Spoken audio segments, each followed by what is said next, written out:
빛이 보이지 않는 시간을 경험합니다.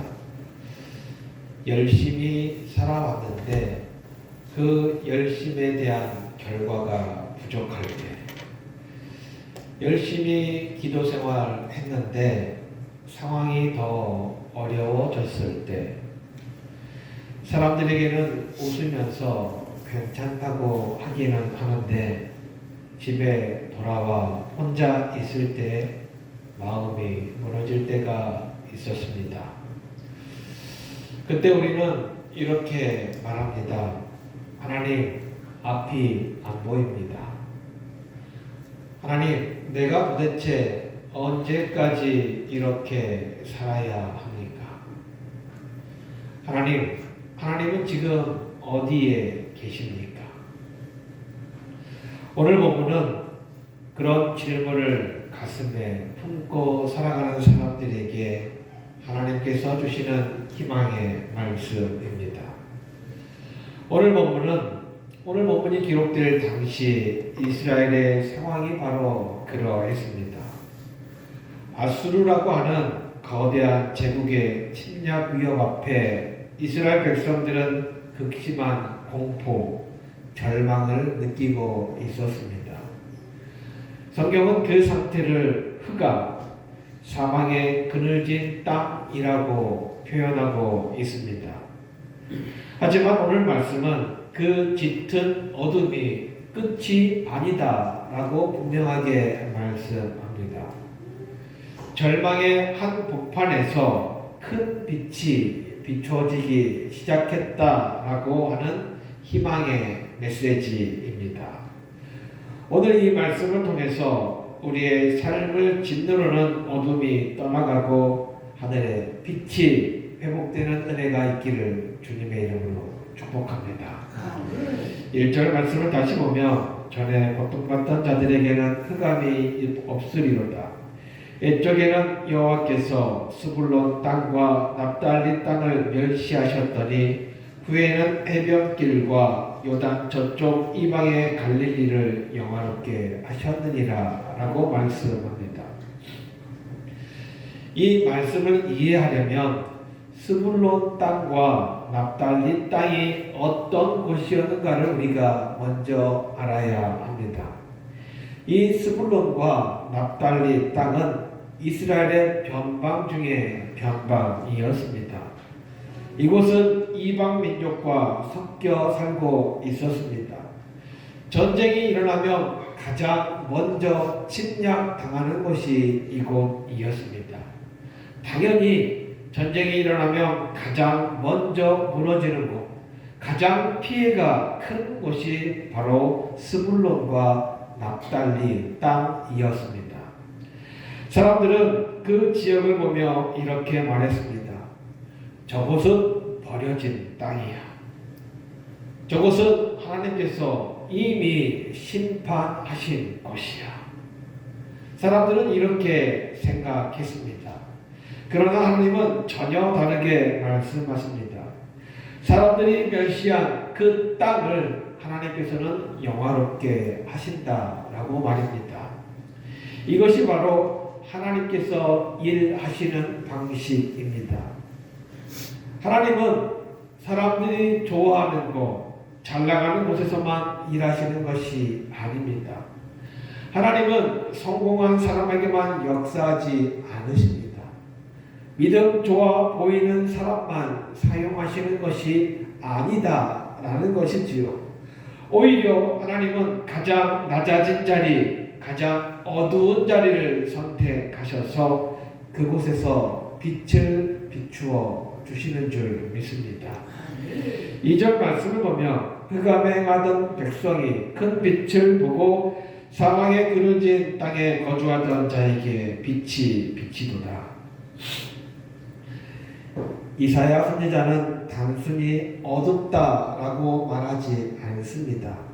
무엇이라고 표현했냐면 사망의 그늘이라고 표현합니다.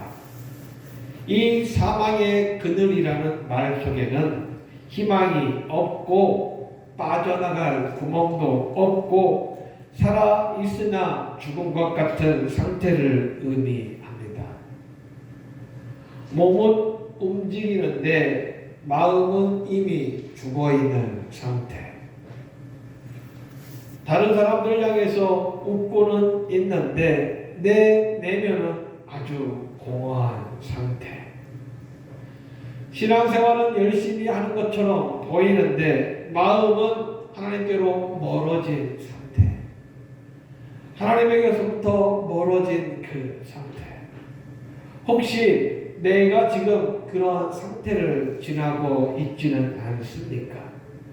그렇다면 오늘 이 말씀은 바로 그런 나를 위한 말씀인 줄 믿습니다.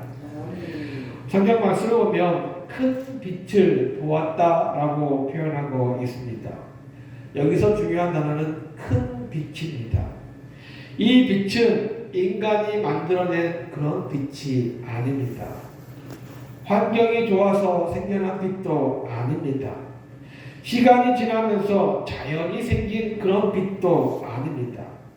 이 빛은 어떤 빛이냐면 하나님께서 직접 비추어 주시는 대낮의 태양 같은 큰 빛이라고 말씀하고 있습니다.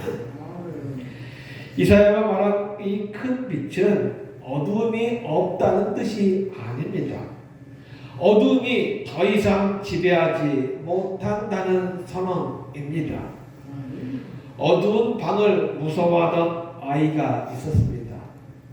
부모가 그 방에 들어가서 방 전체 불을 켜주지 않고 작은 불빛 하나를 켜줍니다. 이 아이에게 중요한 것은 완전히 방이 밝아졌느냐가 중요한 것이 아니라 이제 나는 혼자가 아니다 라는 사실이 더 크게 다가온다는 것이지요. 하나님께서 주시는 큰 빛은 세상을 단번에 바꾸는 빛이 아닙니다. 우리와 함께 하심을 증명하는 임마누엘의 빛인 줄 믿습니다. 이 예언은 700년이 지난 이후에 예수 그리스도를 통해서 성취되지요. 왜 예수님께서 예루살렘이 아닌 갈릴리에서 사역을 시작하셨을까요? 사람들이 많은 곳에서 일을 시작하시면 더 효과가 좋지 않았겠습니까? 예루살렘보다 종교 지도자들 중심보다 변두리였던 갈릴리에서 왜 사역을 시작하셨을까요? 어둠이 가장 깊은 곳에 빛을 비추시기 위함이었습니다. 예수님은 이렇게 말씀하셨습니다. 나는 세상의 빛이니 나를 따르는 자는 어두움에 다니지 아니하고 생명의 빛을 얻으리라. 나의 삶에서 가장 아픈 부분, 남들에게 말하기 부끄러운 부분, 오늘 말씀에서 하고 있는 스불론과 납달리 같은 영역은 어디에 있는지요? 하나님은 바로 그곳에서부터 큰 빛을 비추시기 원하시는 줄 믿습니다. 하나님의 빛이 임하면 가장 먼저 기쁨이 회복된다고 말씀하고 있습니다. 3절 말씀에 주께서 이 나라를 창성하게 하시며 그들의 기쁨을 더하게 하셨으므로. 여기서 말하는 기쁨은 감정적인 기쁨이 아닙니다. 형편이 나아져서 웃는 기쁨도 아닙니다. 하나님께서 나와 함께 하신다는 확신에서 오는 기쁨입니다. 어두움이 사라지기 전에 기쁨이 먼저 회복됩니다. 이것이 바로 믿음의 기쁨이지요. 세상 사람들은 도저히 이해할 수 없는 기쁨입니다. 세상 사람들의 눈으로 보았을 때는 환경이 좋아진 것도 아닌데 무엇이 더 좋아진 것도 아닌데 저 사람은 날마다 마음속에 평안이 있는 것 같고 기쁨이 있는 것 같아. 왜요? 임마누엘 하나님께서 함께 하신다는 그 기쁨이 있기 때문입니다. 추수하는 즐거움과 탈취물을 나눌 때 기쁨, 즐거움이라고 표현하고 있습니다. 추수의 즐거움이 무엇입니까? 땀 흘려 수고한 대로 열매를 거두는 기쁨입니다. 탈취물을 나누는 기쁨은 무엇입니까? 전쟁에서 승리한 후에 전리품을 나누는 기쁨이지요. 어둠 속에 있을 때는 수고해도 열매가 없었습니다. 늘 패배감에 젖어 살 수밖에 없습니다. 그런데 빛 대신 주님이 오시면 거두음의 기쁨과 승리의 기쁨이 회복되는 줄 믿습니다. 어떤 선교사님께서 이런 말씀을 하시는 것을 들었습니다. 선교 사역에서 가장 힘든 게 무엇이냐? 사람들이 물었습니다. 무엇이 가장 힘들 것 같습니까? 물론 음식, 문화 이런 차이들 때문에 힘들기도 하지요. 그런데 더 힘든 것은요, 아무리 수고해도 열심히 전도해도 열매가 없을 때, 10년, 20년 그렇게 사역했는데 열매가 없을 때 그렇게 힘들다고 합니다. 그래서 하나님께 울면서 기도했다고 합니다. 하나님, 왜 저에게는 열매를 주시지 않았습니까? 그때 하나님께서 이렇게 말씀하셨습니다. 너는 씨를 뿌려라. 열매는 내가 거두게 하신다.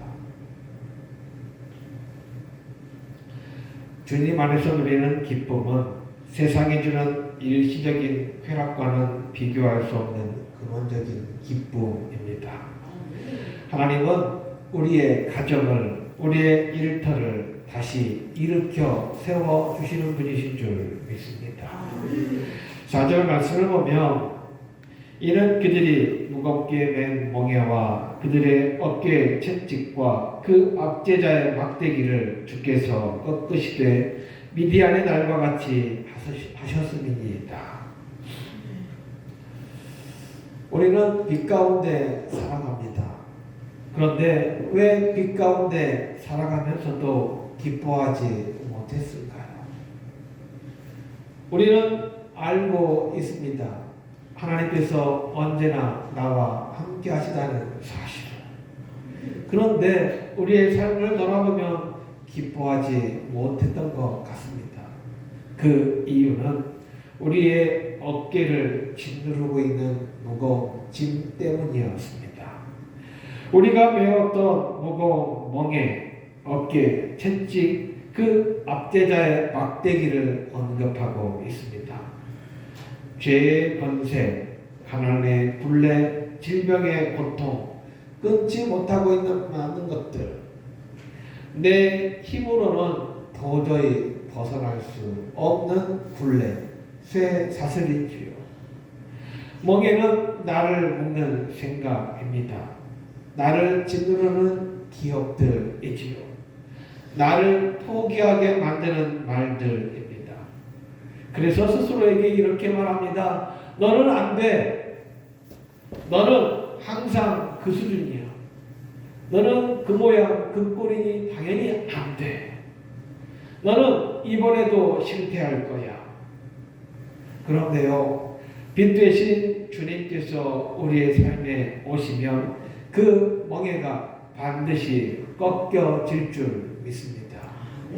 마음으로 믿고 입으로 시인하면 반드시 하나님께서 그렇게 해 주실 줄 믿습니다. 그 빛은 압제 멍에를 꺾는 빛입니다. 단순한 위로가 아니라 역사를 바꾸는 빛인 줄 믿습니다. 4절 마지막에 이런 표현이 나옵니다. 미디안의 날과 같이 하셨음이니이다. 이 말은 기드온 지파를, 기드온 이야기를 떠올리게 합니다.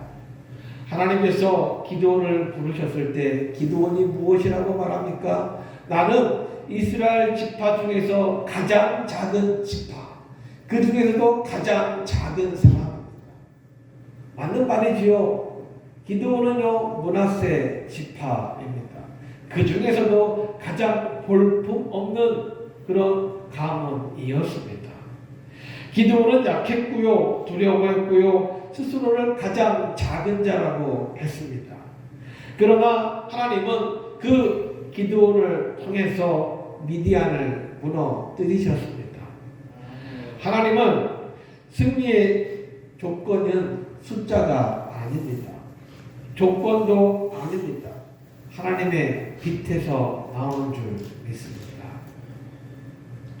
하나님이 전적으로 개입하셔서 어두움의 결박을 끊어내신 것이지요. 예수 그리스도께서 십자가에 죽으시고 부활하심으로 우리를 억누르고 있던 모든 저주의 막대기를 단번에 꺾어내신 줄 믿습니다. 그 모든 사실들이 믿어지시기를 주님의 이름으로 축복합니다. 어쩌면 지금 우리가 살고 있는 이 순간이 어두움의 시간일 수도 있습니다. 아직 문제는 해결되지 않을 수도 있습니다. 기도해도 응답이 보이지 않을 때가 있습니다. 그러나 하나님께서 우리의 삶에 분명하게 말씀하십니다. 나는 흑암 가운데 비치는 큰 빛이다. 그 빛이 우리의 삶에 이미 임했습니다. 문제는 내가 그 빛 가운데로 걸어가느냐 아니냐, 그 빛을 보느냐 아니냐. 오늘도 예배 가운데, 말씀 가운데, 성령의 역사 가운데 그 빛이 비추고 있는 줄 믿습니다. 그 빛을 선택하십시오. 어두움은 현실이지만 빛은 약속입니다. 하나님은 우리에게 분명하게 약속하셨습니다. 하나님은 신실하신 하나님이시기 때문에 하나님의 약속은 절대로 파기되지 않습니다. 어떤 분은 이렇게 이야기합니다. 약속은 깨지라고 있는 것이다. 얼마나 우리는 약속을 많이 하고 살아갑니까? 그런데 그 약속을 얼마나 지키고 계십니까? 그런데요, 우리 하나님은 한 번 하신 약속은 끝까지 지키시는 분이신 줄 믿습니다. 오늘도 우리는 선택하며 살아야 합니다. 상황을 볼 것인가? 환경을 볼 것인가? 아니면 빛 대신 주님을 바라보며 살 것인가? 이 한 주간도 어두움보다 빛을 바라보며 소망을 붙들고 살아가는 우리들 모두가 되시기를 주님의 이름으로 축복합니다. 흑암 가운데 빛이 큰 빛 대신 예수님, 그 예수님이 우리와 언제나 임마누엘 함께 하십니다.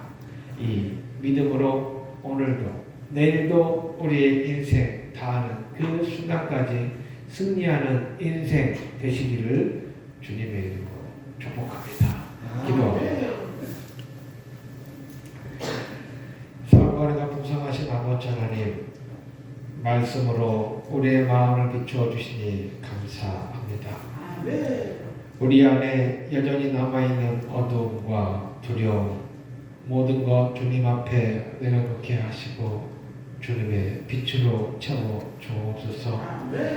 흑암 가운데서도 소망을 잃지 않게 하시고 빛 되신 주님을 따라 담대히 걸어가는 인생 되게 하여 주옵소서. 우리의 가정과 교회와 이 땅 위에 주님의 빛이 충만히 임하여 주셔서 언제나 기쁨으로 살아가는 저희들 모두가 되게 하여 주옵소서. 예수님의 이름으로 감사하며 기도하옵나이다. 아멘. 다 같이 자리에 일어나셔서 주님 다시 오실 때까지